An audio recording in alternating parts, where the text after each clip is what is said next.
Hello everyone and welcome back to Monsters of the Deep. As always, I'm your host Mr. G.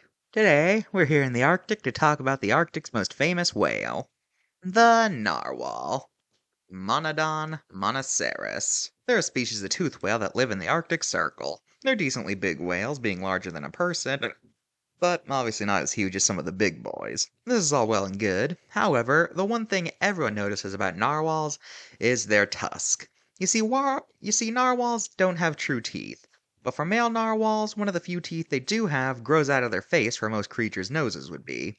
This is mostly a male thing as it only rarely happens for females, and some narwhals actually get two tusks. Now this tusk has long puzzled scientists as to what its function is, since the explanation would have to comfortably explain A, why this is there in the first place, and B, why it's a dimorphic feature, aka why it's more common in males. Theories proposed over the years include it being used to make breathing holes in the ice, using it to stab prey, or for males to fight each other. However, the current explanation is twofold. Narwhals have been observed rubbing their tusks together, which is thought to be them greeting outsiders from other pods, and two, narwhals have been sometimes observed hitting prey with it, similar to what swordfish do. Though both these answers still raise the question as to why males are the ones with them, so we may never get a fully satisfying answer. Well, that's the fun of science, we get to speculate things like this. On the topic of Arctic whales, we find their cousin the beluga, Delphinopterus lucus. Belugas are famous for their pure white coloration and big foreheads, which is full of fat and also benefits their echolocation. Because of their constant echolocation sounding like singing, belugas have been nicknamed the canary of the sea. Belugas and narwhals live together in some regions, and there have even been cases where they breed together to create hybrid species. And sometimes belugas have been observed adopting orphan narwhals into their pods. So very nice whales all around. Now let's look at the narwhal card. Well, this is kind of inevitable since it came out during the 2000s, but it mentions the main purpose of the tusk is to be fighting for mates, which has been discredited. So, 9 out of 10. As for human relations, narwhals are not in captivity. No one is quite sure why, though. And belugas, they're very common in captivity.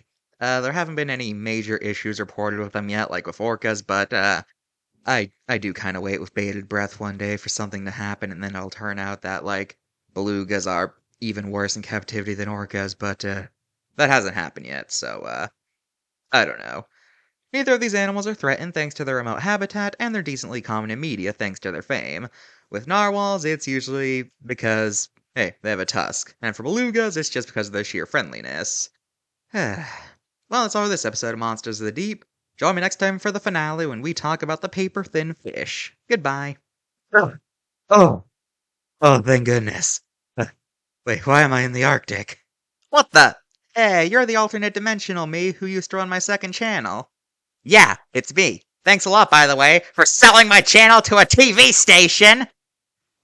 Oh, and by the way, thanks for never once giving me a thank you for running your channel and keeping it from going under while you were in that middle of that superhero war. You're welcome, by the way. Look, I'm sorry that I sold your channel, but you were never really using it, and it was kind of getting confusing and a bit redundant since I could just make the videos on my main channel, alright? Alright. Anyway, what are you even doing here? And why are you not even properly dressed for the Arctic? Well, you see, I was laying in bed just an hour ago, when all of a sudden, a portal in the sky opened up and sucked me in, dropping you in your dimension! A portal? I didn't open any portals. What? Do you have any enemies who would open portals to another dimension or something? No, of course not! The portal just appeared and it dropped me here, okay? Okay! Okay, well, this is kinda weird, I guess, but... Bonjour! What? Who's this guy? You imbecile! Do you not recognize moi?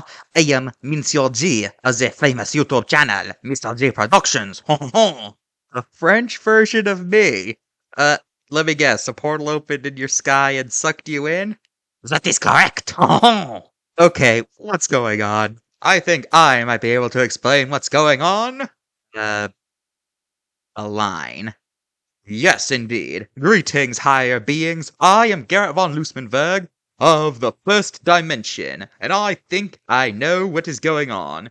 I was doing some one-dimensional thinking before I got sucked into a portal. While there, however, I was briefly in the multiverse web, and I noticed that portals were popping up all over the multiverse.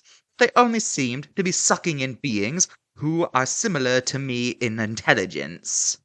Oh, so I see. Gerd von Loosman works from all over the multiverse by being pulled into this dimension for some reason. Whoa, whoa, whoa, whoa, slow down. Okay, what? Portals are sucking in me's and then sending them all to me. What? Why? What? Why? It is quite the perplexing puzzlement, isn't it? Do you need help there, buddy, with your, everything? Oh, don't worry. This is just what people from one dimension look like. Anyway, it appears what we are dealing with is a multiversal leakage event. These kind of things happen all the time. Don't worry.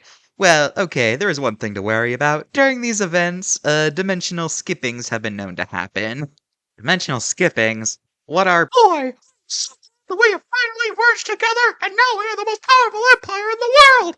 This parking violator is about to get terminated. Ha ha ha ha ha ha ha ha ha ha ha. When two kaiju decide to have a barbecue, it becomes a kaiju barbecue! Coming up next on the Discovery Channel. That was a dimensional skip. Basically, sometimes, at random during these events, dimensions will end up kind of being swapped out for others. We get kind of glimpses of it. Think of it like, a cutaway gag on a TV show, except the entire populace of the universe experiences it at once. Great. Dimensions are gonna start skipping, and now other me's are coming to me. This is just great. Is there anything I can do? Well, currently, the only known solution to a dimensional skipping and dimensional intercurrence event is to figure out what caused it in the first place and put a stop to it. So, if you don't know what caused it, then I guess you're just stuck with us for a while, and you'll have to deal with the random cutaways. You mean I'm stuck with you guys? On the couch! Oh, why do you get the couch? Can't we share? I'm a one-dimensional object. We literally don't have mass. We can share.